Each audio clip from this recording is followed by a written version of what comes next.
Welcome to Mime Radio. I'm Karen Hoyer. And I'm James Donlin.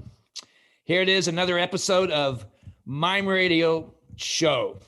Today, we have a very special guest, someone I've known for a while. In fact, he doesn't know it, but I witnessed him walking through a cafeteria in 1974 in Wisconsin, probably a little bit after he'd come to the States. He's British. His name, well, I should say he's lived in the United States now for a long time, 50 years, I'm sure, in the San Francisco Bay Area. A lot of you know who he is. Very special guy. His name is Geoff Hoyle. And let me read a little bit about him to you, especially for you young guys, that people that don't really know who this man is and how he's influenced the world of clowning and circus and physical acting. His name is Geoff Hoyle. He clowned as Mr. Sniff. That was his signature character back in the day. Mr. Sniff in the original San Francisco's Pickle Family Circus. He was a partner of Bill Irwin back in those days. Cirque du Soleil and Circus Flora. He's appeared at many times at the American Conservatory Theater. He's an equity actor besides fooling around with his body on stage. He's performed at Berkeley Rep and off Broadway. He performing his solos throughout the USA in regional theaters and at European festivals. Geoff performed in the Teatro Zinzanni in Seattle and San Francisco. On Broadway, he originated the character of Zazu in The Lion King. He has performed his solos Geezer and Lear's Shadow at venues around the country. Geoff didn't get hit by a bus in his 30s, didn't have a heart attack in his 50s, didn't get frontotemporal dementia or COVID so far in his 70s. And now he's old enough to be the grandfather. In his latest piece of foolery, What Will I Be When I Grow Up? Geoff ponders his legacy and vast worldly wisdom and how you pass on the best bits. So, without further ado, with great honor, we welcome the one and only Geoff Hoyle to the Mime Radio Show. Hello, Geoff. And there he is. Where are you now, Geoff? You're in, where are you sitting at this point? I'm sitting in a small cottage that we own in Inverness, California. Yeah, it's a beautiful place. I've been there. Karen's in Chicago. I'm in Oregon, and a few hundred miles from There's a fourth person on the line, too. That's right. I forgot to introduce him. Michael Diaz, our glue man. Sorry, Mike. He's the man with the fingers and the buttons and the ear, and he will be overseeing this total production as well as providing some surprises later on in the show. Thank you, Michael. Geoff, it's so great that you could join us, and we're really interested in hearing about all your experience as a performer, all the places you've been and the things that you've done. But I'm going to start with one question. As you are ready to go on stage, you're ready to start a show or do a lecture or teaching or whatever, when you go on stage, what do you have in your mind? What do you say to yourself before you step out on stage? Well, it depends what I'm going to do. If it's just a mimetic thing, I try and just be centered in some kind of physical way, get my center of gravity a little bit low, feel grounded, feel my feet on the ground. If it's a show where I actually have lines, then I say to myself, don't worry, all you have to do is remember the first line. I was just going to say a famous quote from Spencer Tracy, who said, just remember your lines and don't bump into the furniture. You're right. That one's well known. Yeah, sure. What is that audience to you? Like, do you have any thoughts about, do you peek at them? What kind of entity or force do you reflect on about who those people are? Um, you know, I guess I don't usually peek at them. No. I hear them, and it usually makes me somewhat nervous because I know they're there, they're expecting something, and they're expecting me to come through for them. And I get quite wound up, and it's a bit like as a teacher, you're preparing for the first day of school, and you have no idea what to expect. What will the students be like? Be they children, be they adults? And what kind of pressure do they put on you, and therefore you put on yourself, is kind of off the charts sometimes with me, and the same with an audience. But as soon as I get out there and I can see faces or see dim faces or get that first reaction, be it a laugh or just the feeling that they're getting what I'm doing, then all the anxiety goes away. And it's the same, I think, with teaching children. You kind of, and I now have friends who are teachers who say, yeah, we're getting ready. What am I doing? I'm doing a dry run this morning on my first lesson. I'm trying stuff out. I'm wondering whether this will work. And whenever I've taught, which has not been that frequent, I come up with a lesson plan which has like 30 things on it. And I usually get through about the first one or two because one thing leads to another. And if you're attentive and you're good at what you do, then the anxiety goes away. But I guess anxiety and stage fright it never goes away. But it's always that part that's beforehand. Like once you're out there and you're connected, do you find that goes away, that you don't have that same sort of worry? Yeah, I mean, especially if it's something that you've rehearsed enough to know where you are with it. It's improvising is a little bit more difficult, more tentative, because you have to constantly ride the audience, especially if you're a solo performer too, which is a lot of what I do now. You have to ride the audience. I compare that to being a charioteer with however many people you're holding the reins off, and you pull these people, and well, no, those people are getting far. Wait a minute. There's a great quote that Robin Williams used to say. I think it's in one of his albums actually, where he does step in a routine where he does step into my mind, and he's performing live at a comedy venue, and then suddenly the audience goes very quiet, and he says, "I feel I've lost you." Then he says, "Step inside my mind." And then does what it's like to be a comedian, scrambling to keep the audience on the hook and on the leash, and keep the reins taut, and at the same time keep coming up with material, especially if you're improvising. I was gonna say, when as a clown or a comedian, how do you? Some audiences are quieter than others. I imagine for most, for everybody who's had that experience. But how do you deal with that unexpected silence?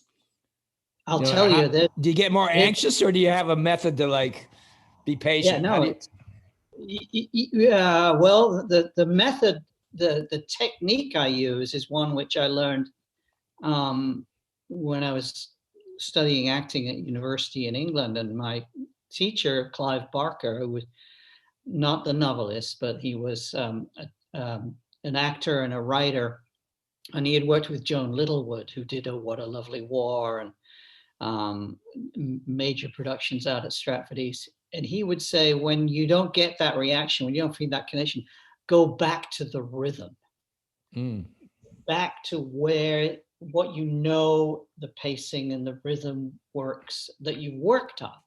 Mm-hmm. And they'll either get on board or not. And then the other phrase is, let the audience on the bus. You have to let them on the bus. So you have to find a way to bring them on board, by tweaking the material. But you don't go after them. And I'll tell you this funny story. I did this once in a solo show. It was in New York City. And I was doing my show, Feast of Fools, which was various clown archetypes, comedy archetypes throughout the ages. Mm-hmm. And at one point, I did this move or this gag of some kind, and there was no response from the person I was specifically addressing on the front row. And he was just like this. Yeah. So I tried it again. I went after him again, and he just went. And it's only after the show was over that someone told me that that guy had had an accident and his jaw was wired shut. Oh, gee. That's why he wasn't laughing. He couldn't make any expression for you. He was probably having a hilarious time, but try laughing like that. Something like that. So you don't go after them. Right. Yeah. So can you tell us a little bit about how you got started? How did you choose mime and physical theater, and maybe even going back to your childhood, your education, your training? Well, this is all old news, right? Not to us. Well, yeah. Yeah, I don't know. So. Yeah, you've heard it all before. Okay. Well, I'll be back. Oh, no, it's okay. What I found early on in when I was a little child was that if I could make people laugh, I would get approval, and it became a survival mechanism. It's I won't say this happened when I was 2, but it's a way of dealing with the pain. I also was always ready to perform. My mother would look at me and say, "Stop showing off." I was a show off. And she would say, "Stop showing off." And then she'd look at the assembled guests and say, "Oh, isn't he awful?" Meaning, I can't control him. He'll just do it whether you like it or not. He's going to do it, and so it didn't stop you though. No, it didn't. No, because I liked it, and people laughed, and people were. My aunts and uncles would say, "Oh, isn't he awful?" Meaning, isn't he great that he does that? That's how they put it. This is from North Yorkshire, in England. But then, when I was in school, I was the class clown. Go there. But I also was pretty good at imitating my teachers. Mm-hmm. And all my classmates would say, "Do Mr. So-and-so, do Miss So-and-so." Mm-hmm. And I would do them, and they would laugh. And oftentimes when I'd done them, between lessons, and then the teacher that I'd just done came in, all my classmates would be howling, trying to stifle their laughs, because what he or she did was exactly what I'd just done. Because I spent a lot of time watching. Mm-hmm. Yeah. And the other thing that influenced me, and as one can see in my latest piece, "What will I be when you grow up?" Which I think, James, you slightly misquoted. You said, "What will I be when I grow up?" It's what will I be when you grow up? Sorry about that. Yeah.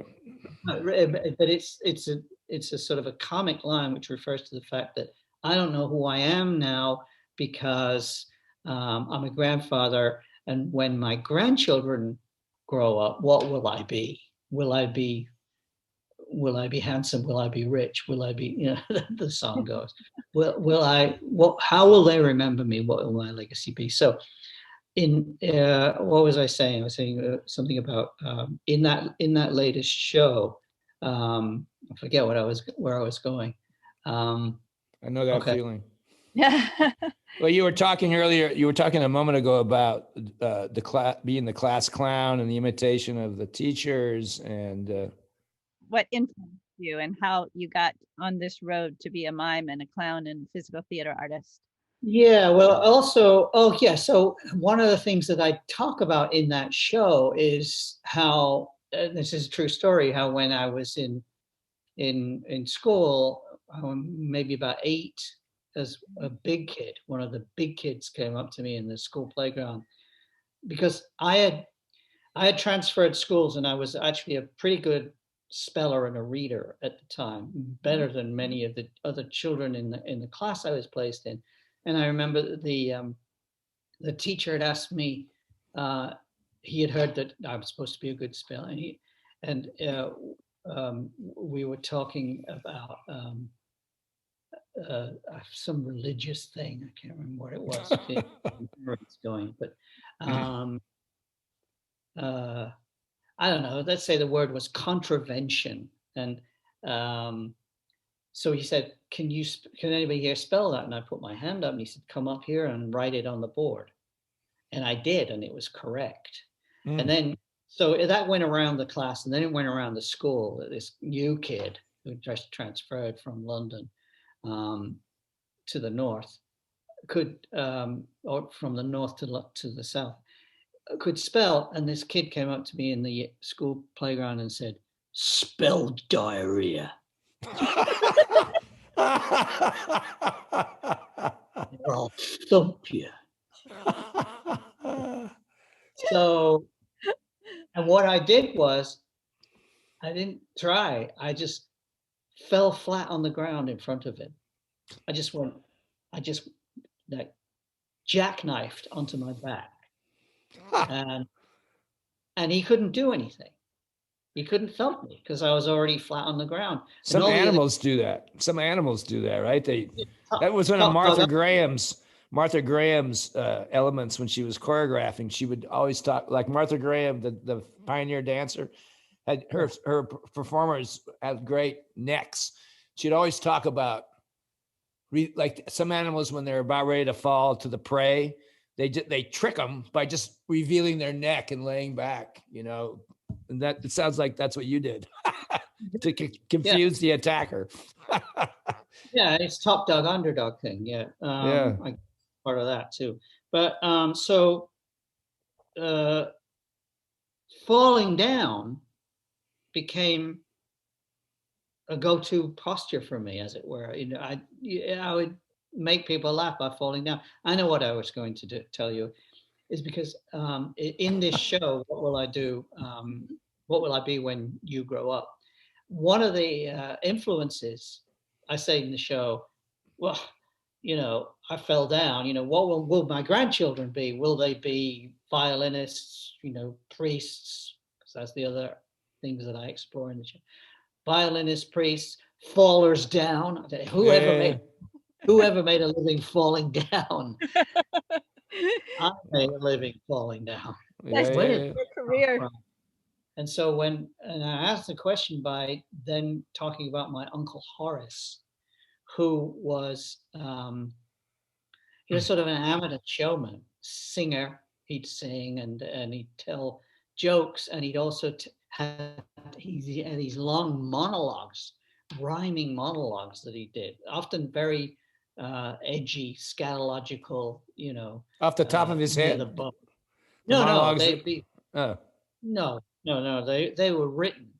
And the other major thing that I use in the show that I come back to is that one of the things he did was he had this 8mm projector, which he would put on a chair, on a table, on a stool in the backyard, pointing in through his kitchen to the wall, and he'd show 8mm silent films of comedians from the 20s, 30s, and 40s to me.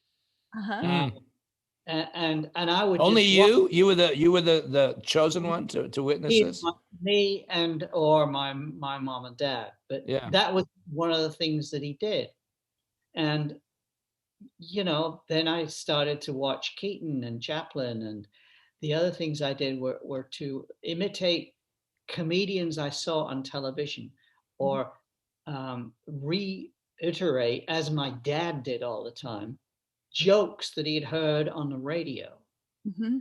So all the popular comedians of the time, and there's an interesting tie up here, because the guy who wrote this, there's a guy who wrote a book, John Fisher wrote a book called Funny Way to Be a Hero. Mm-hmm. And the book is about English popular comedians from the 1900s, the 1800s, and then through the 20th century. It's a really good book. It's sort of like a Bible, and I recommend it to anyone who gets a hand of it. There's some great photos in it. But John Fisher produced the Parkinson show on television, which was Michael Parkinson, Sir Michael Parkinson now, who was a northern comedian, a northern interviewer, had a voice like that a little bit, and he would interview everybody. You'd have Paul McCartney, you'd have Cilla Black, you'd have, anybody who came through was on the Parkinson show. John Fisher produced that. John Fisher came and saw me at the Roundhouse in London when we did the Pickle Family Circus. This was probably 1977. Mm-hmm. Maybe.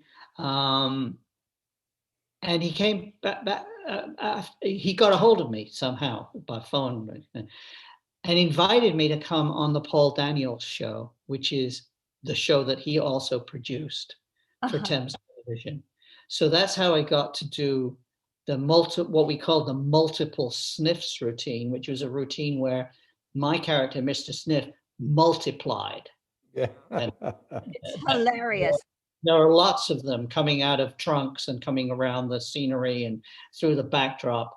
And eventually we all run around, and there's 6 of us, I think, including my, at that time, 2-year-old son, Jonah, who was a 2-foot tall, 3-foot tall Mr. Sniff with the nose and the hat and the cane. But that's how I got to be on the Paul Daniels show.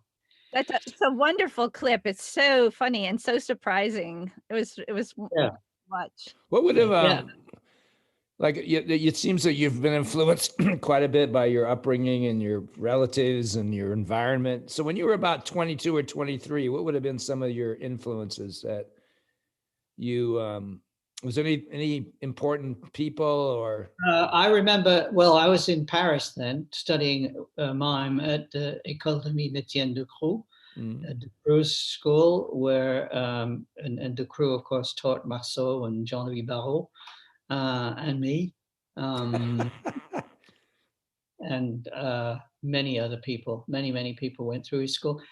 And living in Paris, I had a lot of spare time. It was 1968. The riots were just about to happen or had just happened. But one of the things that I did was I'd go to the Cinematheque, and you could get an all-day pass or an all-day ticket. And I'd watch about 4 Keaton movies at the Cinematheque in the Palais de Chaillot.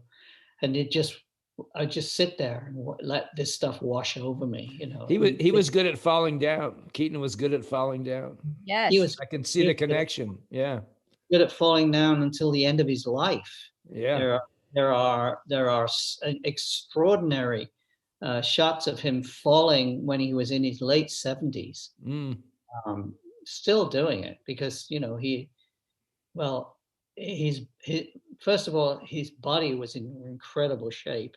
Second of all, he had started when he was 1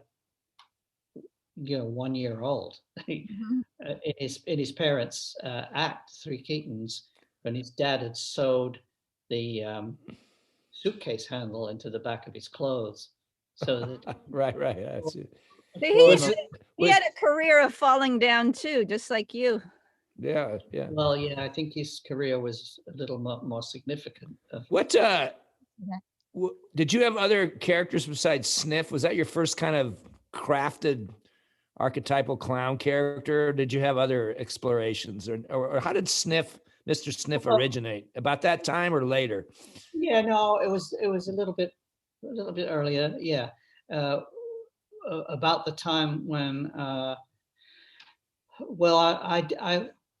in 1974, there was a guy, Peter Frankham, who I'd worked with in England, and had done some acrobatics work at the Gymnase du Cirque, which is also where I learned to throw basketball. Yeah. Gymnase du Cirque, yeah. There was a Romanian teacher. Uh-oh. It was amazing. His name was Tudor Bono, Tudono, Tudor Bono, and I still have his card actually. And you'd go into the Gymnase du Cirque, and I'm rabbiting on now. Just stop me if you've heard it. We'll control you. We'll control you when we want to. So yeah, I mean, it's not relevant to what I was talking about in a certain sense, but because I'm coming to your question about how I came to Mr. Sniff. Yeah. So I worked with the crew, and I had done a lot of street theater in London, children's street theater, participatory street theater. We would do it on playgrounds and, in schools and recreation sites, and at special festivals, working with children. And I had a character. Were you mostly solo, or were you working with other people? No, this was a group. This was a group of people. We had a company called the Dogs Troupe, DOGG''S, Dogs Troupe, which was a creation of this guy, Ed Berman, who started the company that I was in at the time, Interaction, that I had joined. Interaction was a community arts trust that basically worked through all the arts in various community settings and non-traditional locations. And the Dogs Troupe did these participatory street theater. The first show that we did was called Moon Men. And it was essentially a show about immigrants or aliens, and what that means. Mm-hmm. And so another longer story, but I won't go into it. These costumes were found outside the London Palladium, the big vaudeville, the go-to theater for all popular entertainers in England. That's still there, the London Palladium, and it's a major theater. But they were throwing these costumes out from something called, I think it was called Man in the Moon, and a very popular British comedian was the star of the show. His name was Charlie Drake, and he was really short. And they found they were throwing these costumes out, and somebody from our company at the time was driving by and said, "What are you doing? Throwing them away? Can we keep them? Sure, here." So we got all these kind of moon creature costumes, which were like three-eyed foam rubber Michelin men look-alike moon costumes with antennae, and plus there was an astronaut costume.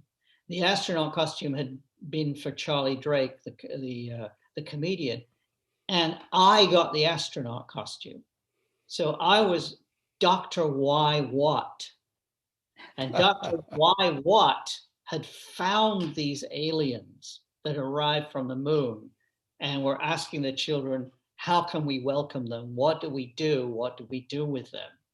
Mm-hmm. And that was part of that. And through a series of different interactions and game structures, we worked with the Moon Men, and the idea was to enliven and enable the children's, participation and fun and expression.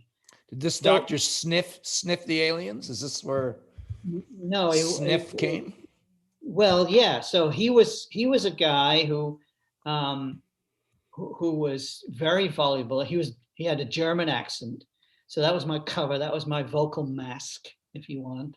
And I would work with the kids and work with them with the moon creatures and ask them to do certain things. Anyway, so when I came to America, this guy Peter Frankham, who had worked with me on these projects in England.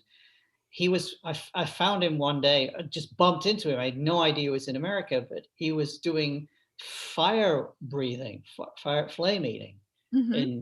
at the Grant Street Crafts Fair in San Francisco, and I said, "It's Peter. Oh my goodness, look at it. Peter. Hi." Oh, he said, oh, and we talked. He said, and then so we hung out a little bit, and he said, "Come out, come do stuff with us." I said, "No, I don't think."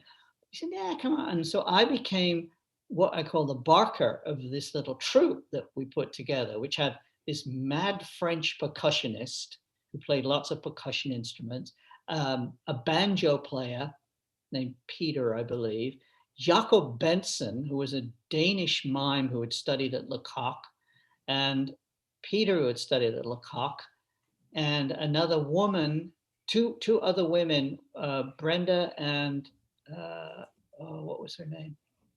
I can't remember. Brenda was American, and then this other woman was Swiss. And I don't think Brenda had gone to Lecoq, but the Swiss woman had been a Lecoq student.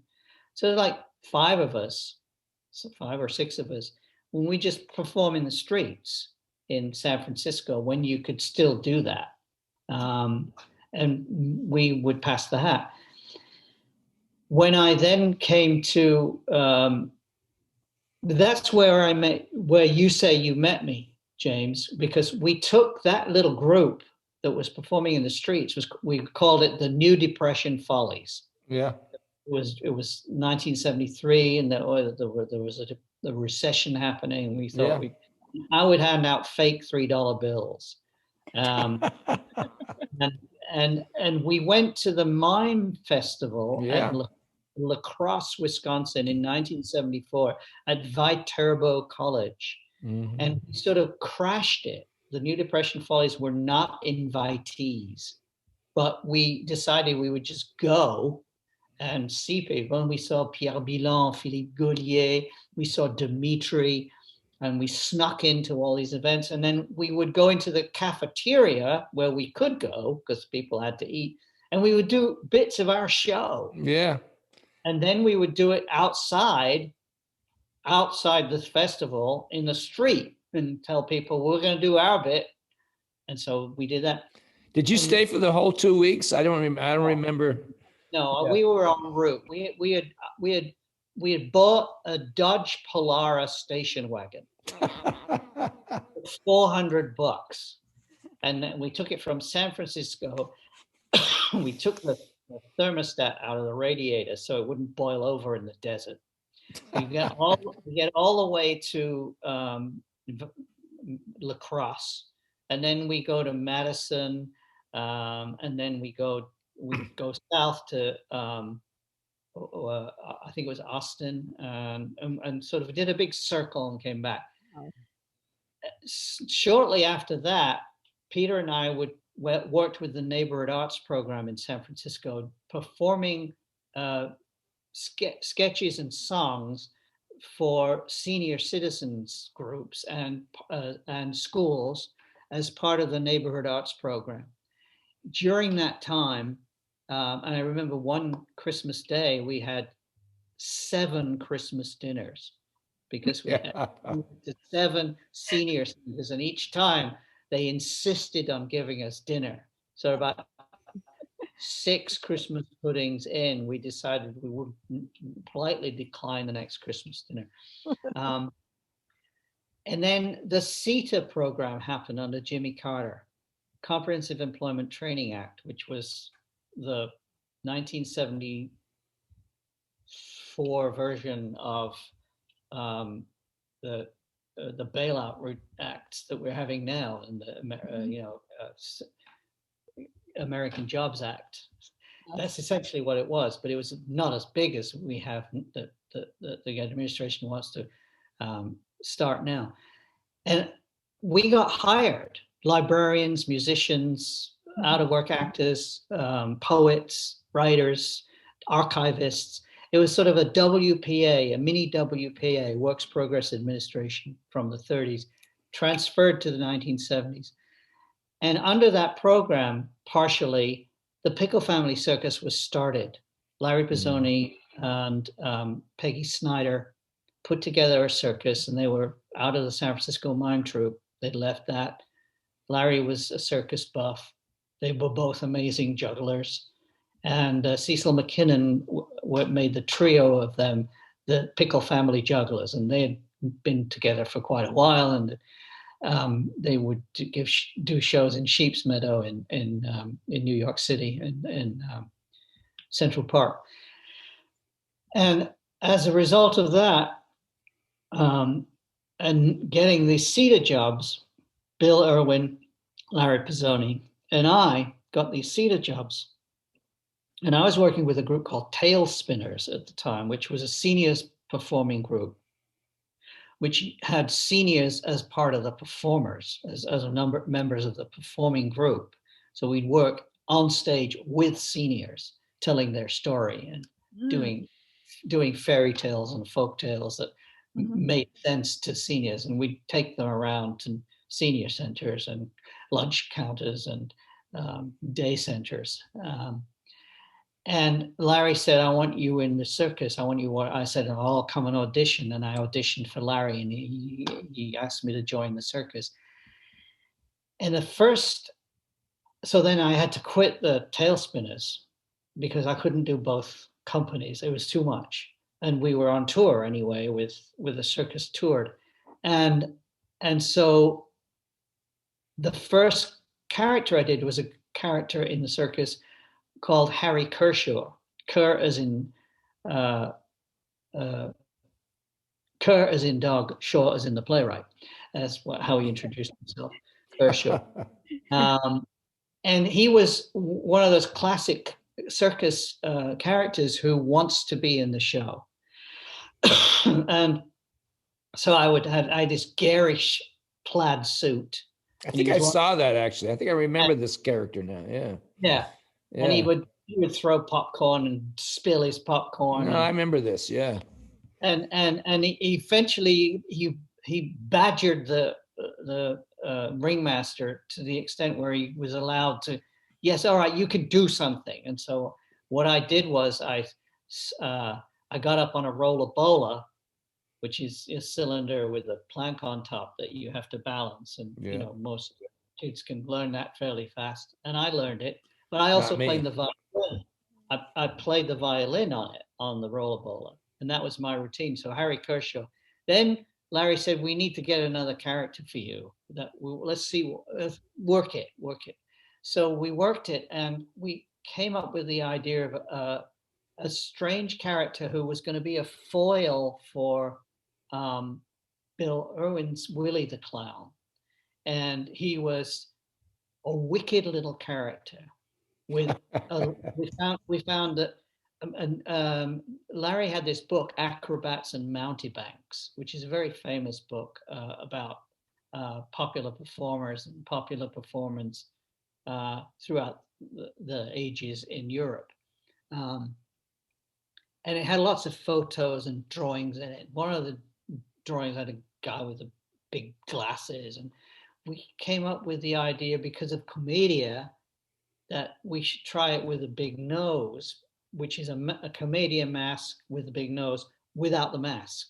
Yeah. So I just had the nose, like a big sort of red sausage on the end of my nose. So it was a proboscis. So it was kind of quite vulgar and rude.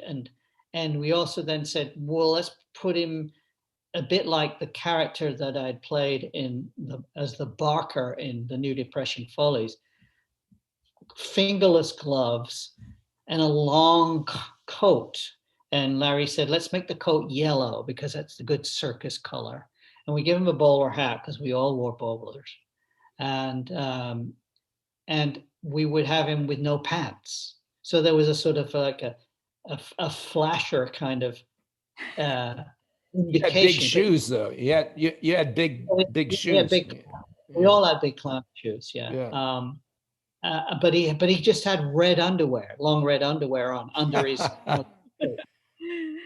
So, but that and so people think, oh, he's a flash. No, but he wasn't. It was much more like Pantalone, who had always. It was the character in the Commedia dell'arte, the old man, the Il Vecchio, the old man, who had actually a long-nosed mask, a red cap, and he had a black coat, often long, and underneath they're sort of long red trousers, but tight.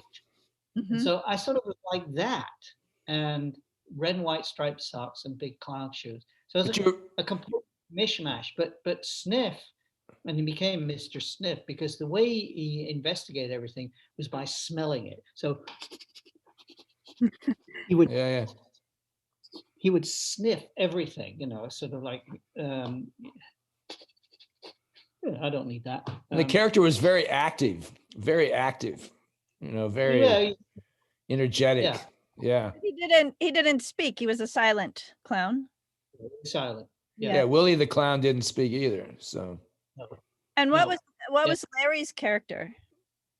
The third. Larry was Lorenzo Pickle. He was a straight man, more of a straight man, correct? Somewhat, but he did some pretty funny. He had, there's no straight men really. I mean, you bat it back and forth. Our famous signature piece, which actually was pre Mr. Sniff for me, was a piece in the circus called Three Musicians, and I remember that. It had Willie the clown, Bill, and we all spoke with Italian accents. I'm gonna get the chair. No, you don't need a chair. You need an instrument. Get the instruments. And we would come on stage with a tuba, a big bass drum with a cymbal on the top, and trombone.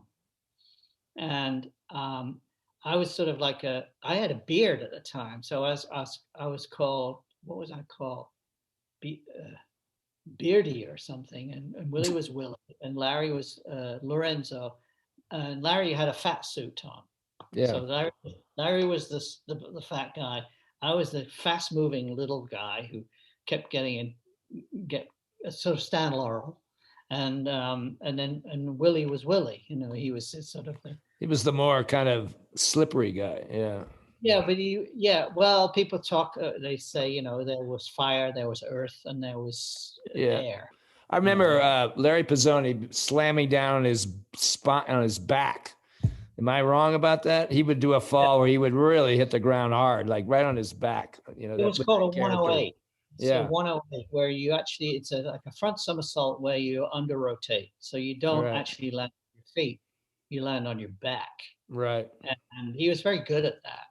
What when you guys were touring, do you have one great story, a touring experience, or a disaster story that happened during these golden years of the Pickle family? Well, I mean, there are probably tons that but I mean, we drove into Portland, Oregon, like 2 days after Mount St. Helens blew. Oh my! All the streets were covered in about that much deep of talcum powder. Yeah. From ash from Mount St. Helens, and all our cars we had to change the air filters before we left. So we drove in and we did the show, set it up, did the show, and then got the heck out of there like so fast, because we had masks on and everything. It was really hard. That one, that's pretty depressing. Did Sniff's nose ever break, or in the show, or did the band break? Did you find yourself without a nose ever? Oh, there's one very famous one where I forgot to put it on. I went out on stage and Bill and Larry just looked at me. I didn't have the nose. And Larry stopped and went backstage, got the nose, came out, took off my hat, put the nose on, and put the hat back on. And I'm sure if the band were smart, they would have given us a fanfare at that point. Yeah. It was such a part of you. You didn't even know that you hadn't put it on. No, I don't know what it was. It may have been the second show of the day, and I don't know. I mean, you never don't remember to put your nose on. I don't know why it did. Okay, so that was. How do you? You hear that? What's going on, Michael? It's time for a gift. I forgot to ask you, Geoff, did you have the gift that we sent in the mail? Is it nearby? Oh, Yes. it's time for you to open this. I know there's nothing in here because it's a mime gift. You're so smart. I'll drink to that. Yes, little line to that. Do I open it now? Yes. You got a minute? Gee, Make sure you read all the small print because there's some information that we don't want you to lose Do track not of. open on air until on air with Mime Radio Podcast. Tear here. Very detailed instructions. Wow. No, it's a Mr. Sniff one. To Geoff Hoyle. Phase one. Dun, dun, dun, dun, dun. Boom, boom, boom, boom, boom, boom. Reverse docking procedure. Dun.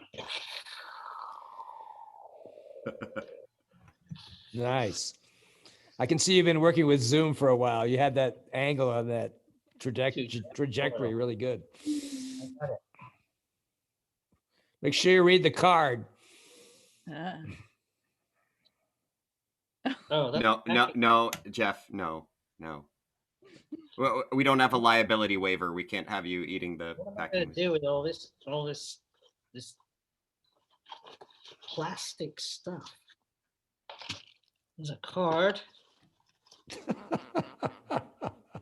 You said I have to read that first. I would Thank you suggest for that. joining us on Mime Radio. Please accept this gift from the Mime Museum collection as a token of our thanks. Hosted by, etc., etc. The Mime Museum. Description.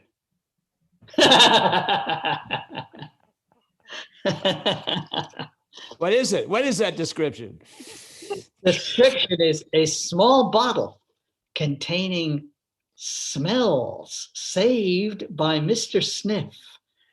Vintage, very rare. Open with caution. Is there a code on it or a item number? Yeah. This is from the Mime Museum. I think Mike is trying to get rid of some of the objects, and he's the curator. We're running out of space and time. No, there's some, yeah. It says BBYO. There's a bunch of numbers on it. Well, that's Yes, that was a good that's one. the identification. Yeah. It is a Well, vintage thank you guys. I'm gonna. Dare I open it? Yeah. See if it's familiar. Oh. Oh. Hmm. Oh. Ah. Yes. That's going to go good with our audio show with the sounds of pleasure. Yeah. I'll escape. So Geoff, I have a couple of questions for you. When you go to create something, oh my goodness, it's flying towards us. Whoosh. I got an image of you when you were a kid right there, man. Yeah. We grew up in that generation of the spaceships. Well, no, of just things, animated things performing in your solitude, So anyway, go ahead, Karen. Yeah. Now he's doing a little tap dance for us. Awesome. So it's actually, it's like, obviously you find you find a lot of ideas through play, it seems. When you go to create a piece, how do you what is your process? And how do you start? And does it start with an image, an idea, a costume, a concept? And all of those things, depend.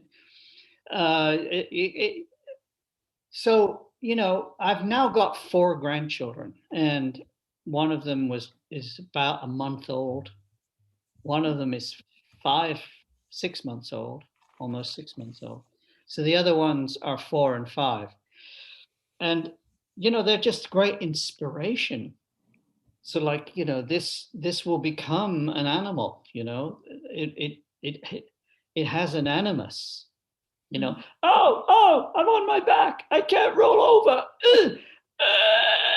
Oh, okay. Thank you. I'll see you later. Okay. Isn't this one of the aspects of clowning? How objects have spirits and are, like you say, animus. That but also a lot of what I try and work on is visual puns. So one thing becomes something else. Like I'm sitting right here next to my music stand, right, which is what I use to put my phone on when I'm doing some filming. And one of the things that Mr. Sniff, he had a routine where he was trying to put his music stand up. And I remember at one point I would pretend that it was a radar, thing where, going around as so there was a pun on what it was. Surrealism is a great kind of springboard for me. I love the surrealist art movement.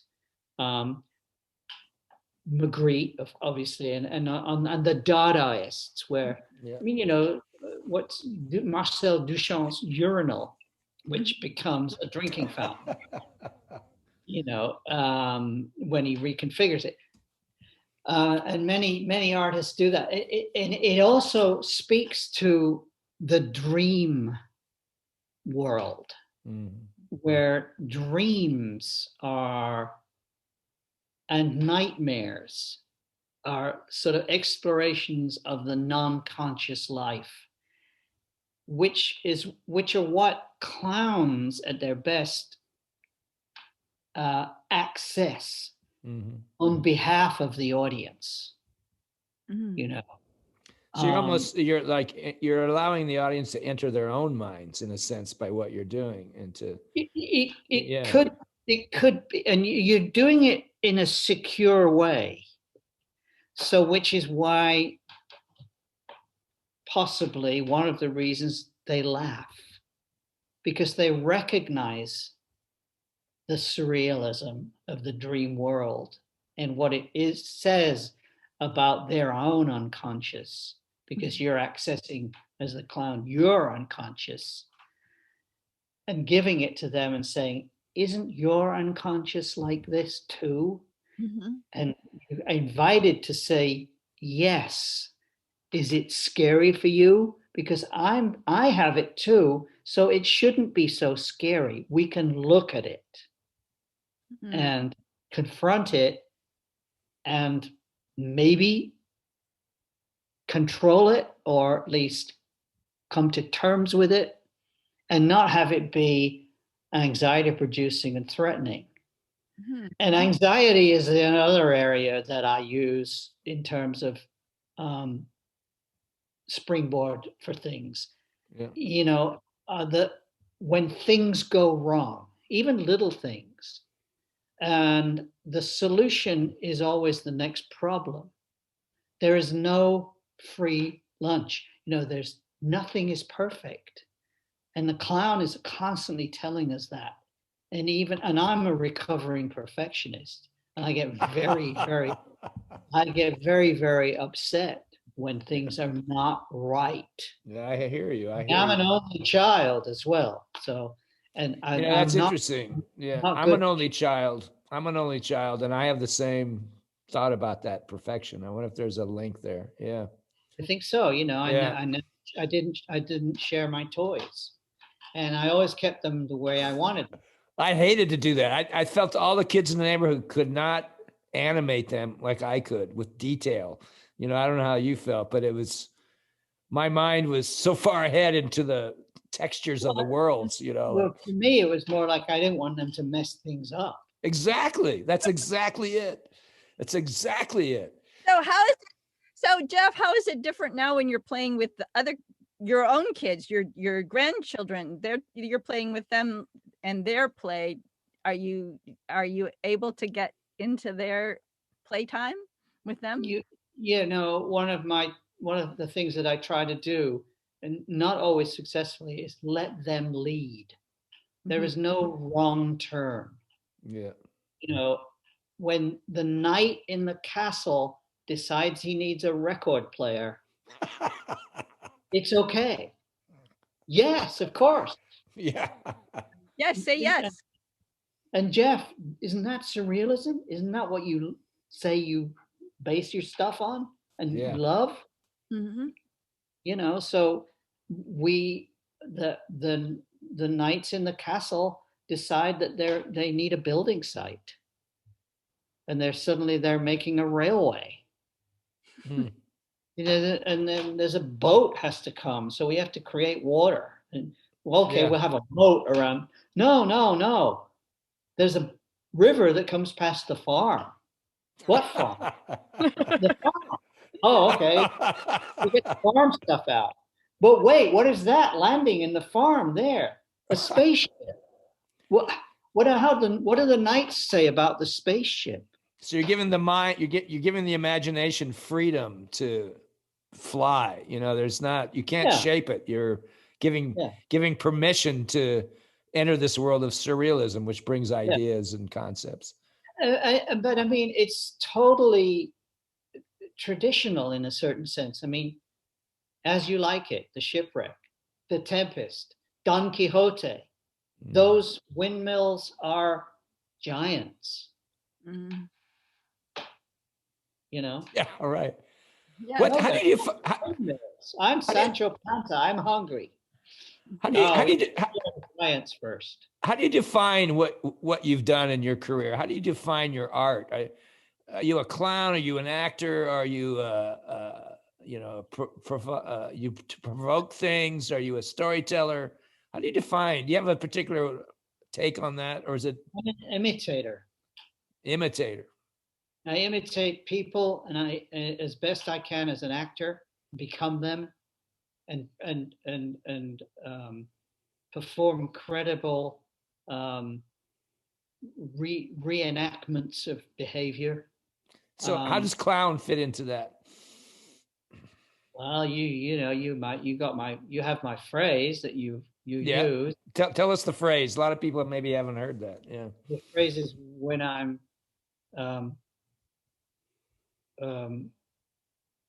acting, I'm not always clowning, but when I'm clowning, I'm always acting.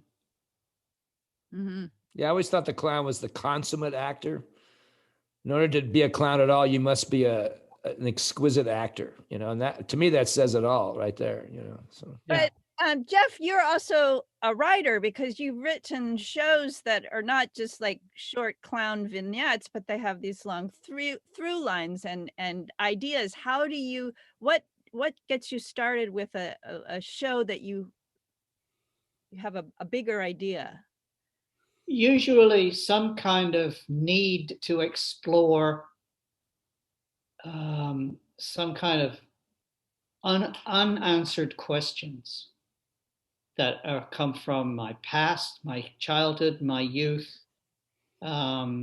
decisions that were made for me and by me, people I've known that I'd need to figure out what was going on with them,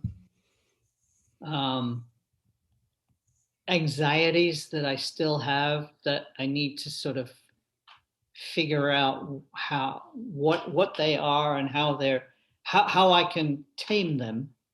Mm-hmm. Do you ever figure it out? You know, I wouldn't say that I figure it out by doing the show, but the shows relate to something very real. They're not just, but all acting has to relate to something real. You know, if I'm doing Joxer Daly in Juno and the Paycock by Sean O'Casey, then, you know, I'm seeing lots of people that I've met and using my memoried observation of them to recreate a character, Joxer Daly, who is, wow, that I really believe that guy is like that, you know. And how is your age? You know, we're both in our 70s now. How has age changed you or made you look at the work in a different way? Is it, for me, I'm finding I have more revelations, and the pure truth seems to be coming to me as I get older. How about you? I think that I become more forgiving of people, having tried to really as most clear and perfect way I can imitate imperfect people. And you figure out that's why they do that, or this makes it hard for them to do X. Mm-hmm. So I need to have that as an underpinning for this character set. I mean, and also just doing characters is more interesting in some ways now than it's ever been. You know, maybe I should be Chekhov. Why is it more interesting? Why do you think it's more interesting? It's because I think just maybe figuring out why people do stuff. It sounds like you're talking a little bit about like the empathy side of acting, where you're actually like inside someone, so you begin to feel why they do, like, and that's why you can have a little more forgiveness for them. Yeah. Empathy is a good word to use. I mean, it's a bit overused these days, but it's important. It also is to do with a great feeling of achievement and joy that I get when people's eyes are like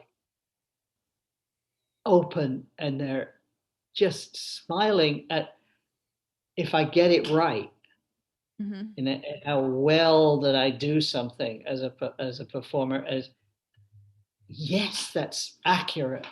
Yes, that's right. So that's true, you know, and we laugh because we recognize it, and we're safe. We're in the theater, or we're in nowadays more likely in front of a screen. Yeah. And I mean, I'm thinking of things like one of the characters that two of the characters that I did, three of the characters that I did for Teatro Zinzani. I did Volodya, who was a Russian character, because I happen to speak Russian, and I could do it. And I would pull the wool over Russian audience members.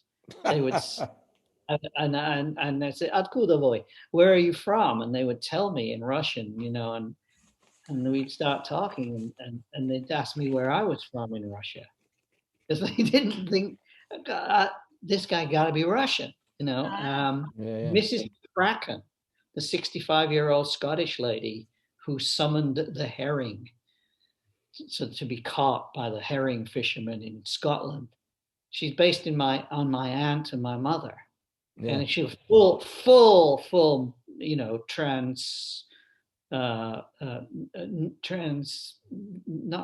not transvestite in terms of like, you know, camp, but full regalia. People would think that I was a woman. Yes. Now, and then the third one was Red Bottoms, the vaudeville guy. Oh, he would talk like that, you know. I said, and he did these kind of Henny Youngman like jokes. Yeah. You know? No, I've seen you do that work. That's wonderful. Now I've heard you say that. Oh no. Fire time. Oh, it's that time. Rapid fire. It's rapid fire time. What's that? I can see you're really, you know, impressed, and you're a cool customer. He looks a little nervous, James. No shock. He's a little nervous, maybe. Yeah. Sort of like maybe Joan of Arc was, as she was led to the stake. I don't know, but I'm going to give you some. What? I have mine medium rare.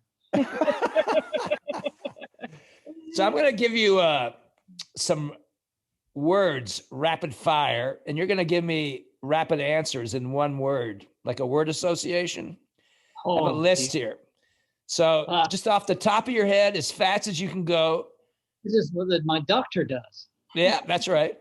This time, I want you, if you would like, to create some gesture instead of words with each word. You can use your hands. You can stand up if you like. Just a physical reaction to the words is, off the top of your head. You game? Okay. Yeah. If you want. You feel Yeah. like I'm auditioning. No, I want. Yeah, no, we're auditioning part 2. We're auditioning for part 2 when we have you back. Okay. All right. Okay, here we go. This is for the visual show okay, feet.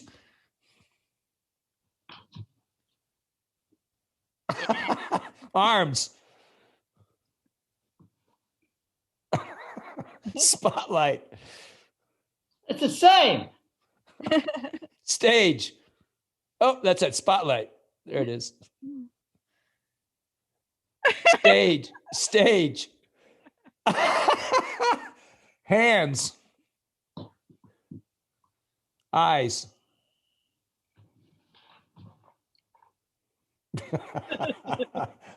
Fourth wall.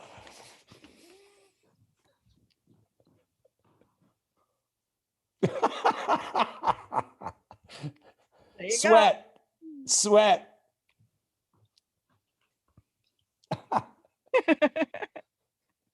Child.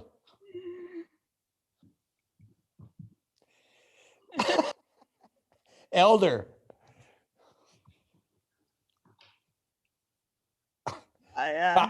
Costume.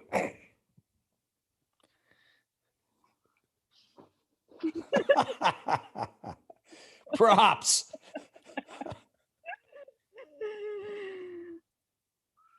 Good. APM.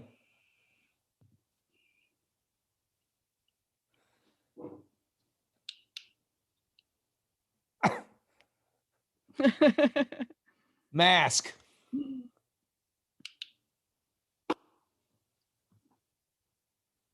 Red nose.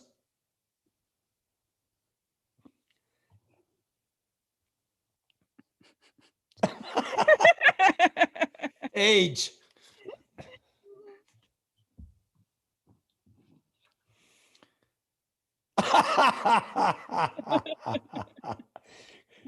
Failure.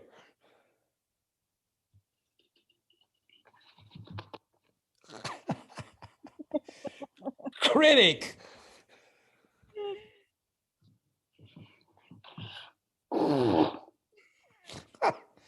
Teacher.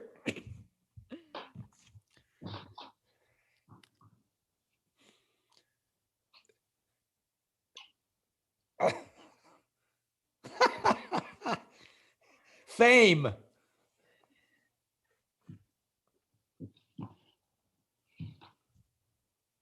Nice.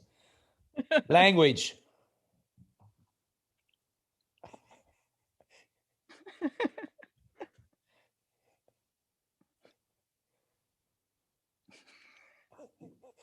Clown. Mime.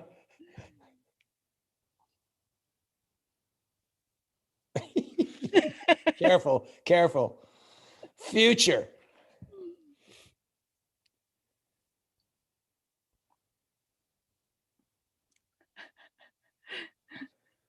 Past.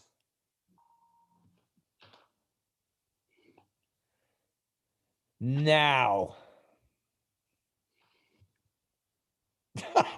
Thank you very much. Beautiful. Speaking of teacher, just real quickly, I know you don't teach much by choice. Can you say in 2 sentences, I think there's one, maybe I'll quote you myself. You said my performance is my classroom. You said that once. I heard you say that. And that's what you believe, correct? Yeah. Yeah. I mean, yeah. Well, the performance is the lecture, is the, if you're watching it closely, and if I'm doing a good one, it's all in there. You know, it's like observation is so crucial. And then trying something that you've observed and trying to make it your own. I mean, I'd say to people, take any of my gags, because I've probably taken half of them anyway, but make them your own. Mm-hmm. Don't do me, do you doing the gag. Find the inside of the gag or the move or whatever it is, you know. Yeah. If people want to do my three-legged dance, for instance, you know. Yeah. Well, I can't stop them. You can't copyright an idea. And anyway, I don't believe in copyright of intellectual property. You know, it should be free and available. So, but do try and make something of it for yourself, not just a copy, because it's not a commodity. It's a process, and it's something you. It's like putting on a costume. You put on. You inhabit a gag rather than do a gag. Yeah, like that's a great word. You inhabit, yeah.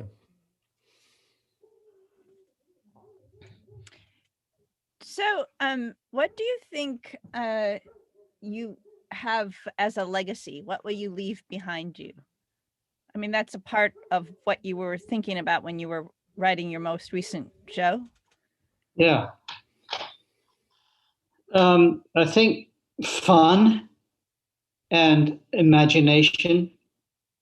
You know, with my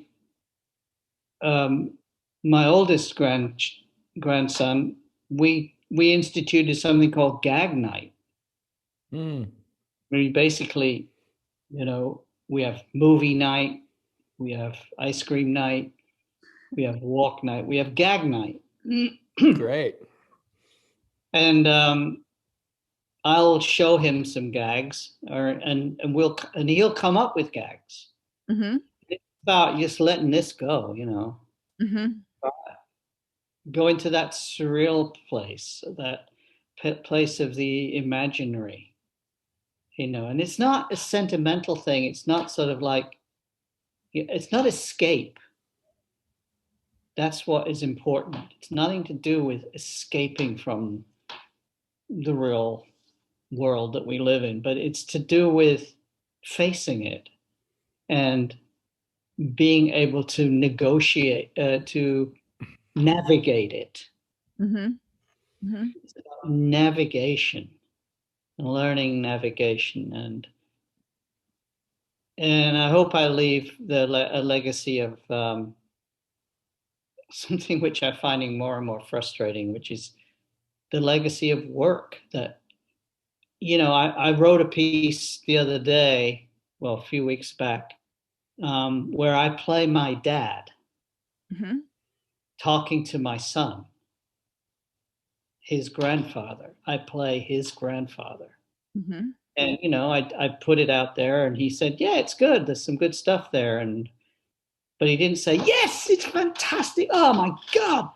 And I thought, yeah, because it's only a first draft and I need to work on it. And I've been working on it. I mean, I'm trying to film it, you know. And it was Chekhov who said, with what rubbish I began, with what rubbish, something like that. I can't remember the words. It wasn't rubbish, but it was, with what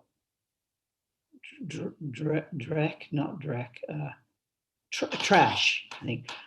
Chekhov said, with what trash I began, with what trash. And the idea that you work on something, you have to keep coming back to it. I mean, that's something that I think young people, they're very impatient and they want instant gratification.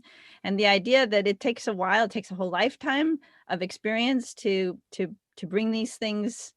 And then once you have the idea, to work it and work it and work it until it really does make people grab hold of it. Yeah, I mean, it is about, well, there's another poet or writer, what's her name? Can't remember, but she talks about shitty first drafts. You know, you have to have the shitty first draft. Oh yeah.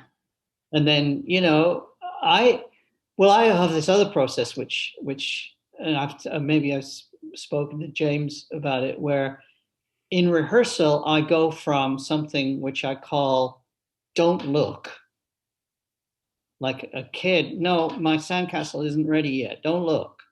Mm-hmm. To you, and you have to go from don't look to watch this. Yes. Yes. And that's a good. It's sometimes takes a while to go Yeah. from don't look, watch this, but until you get to watch this, where you feel I've got it now, and I feel when I'm working on a piece now that I have these little epiphanies where it gels, and I say basically in my body and in my mind, I say yes, Mm-hmm. yes, that works. That's right. There's a rightness to it, you know. Mm-hmm. Mm-hmm. And struggling to get to that. And what you were saying, it takes a lifetime, but I find I'm less patient now with going to watch this. I'm more likely to say, um, don't look, don't look. Ah, oh, never mind. Just watch this. You know, Yeah. isn't this good enough? And I say, no, you keep your own high standards. Mm-hmm. You know, don't lower your standards when you look at when you critical awareness of other people's work has to also apply to oneself. Do you find Don't that less.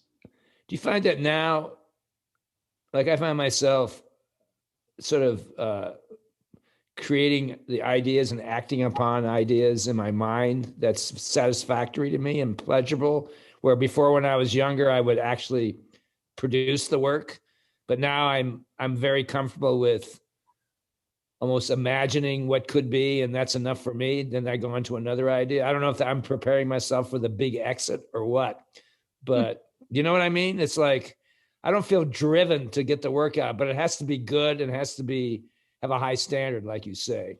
But yet I'm willing to find pleasure in just the thought of it a little more now than maybe I was before in my life. Yeah. I have a friend who is a writer in England, and you know, we were talking about writing new material, and he's a playwright and he's written a lot of stuff.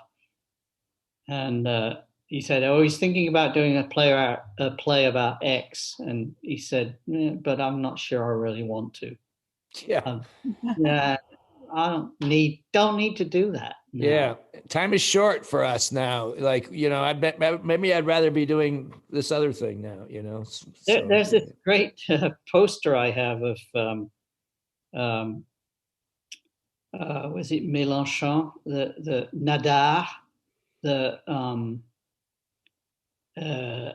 photographer, the French photographer in the 1800s. And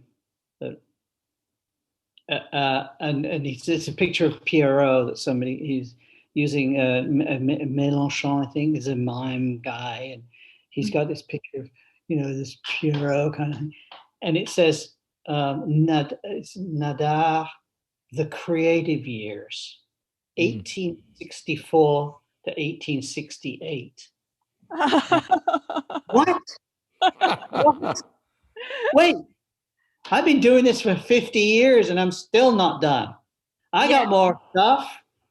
I didn't, and it's like, what do they, does anybody say that about you? Well, he used to be great. Or this is the back end of, this is down the hill. Once he did these great things and she did these great things, and, you know, so it's a little scary. The idea that creative years is only that number. Yeah, I can't accept that. I don't know. I feel the opposite way. Yeah. I feel the opposite way because I look at both of you and I think about like all of the things, over the course of your long careers, all the things that you've created and all the people that you've connected to in audiences with your performing. And it's very inspiring that an artist would be able to persevere and to continue and to grow and to change and come up with new ideas in different ways and experiment. I mean, to me, that's very, very inspiring. And the idea of saying, you're between 64 and 68, 1864 and 1868, he was creative. That's bull. I mean, it really is. The long arc is, to me, so inspiring. Yeah. I mean, in one sense, you can take pleasure, like you were talking about, spending time with your grandchildren. We're talking about the farm. Oh, then the river. Then there's the moon. Oh, we need 2 moons so we can climb to one of them. That's creativity right there. And I think through that, ideas do come that you might want to produce. But plus, you're inspiring them to have a career of falling down and a career of watch this, getting to that point.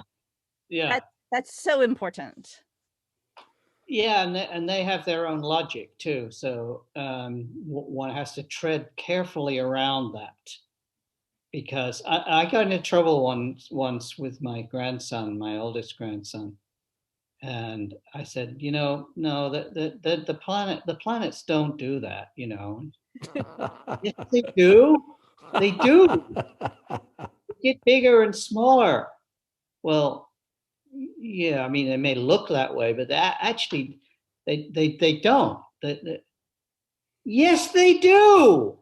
They they do. Yeah, you're right. They do. You have to, Wow. They're only this child is 4.5, 5. I guess my last question is, in these pandemic times, of course, the Zoom, format has become popular, and people are filming their work. I've thought about filming my work, these new things.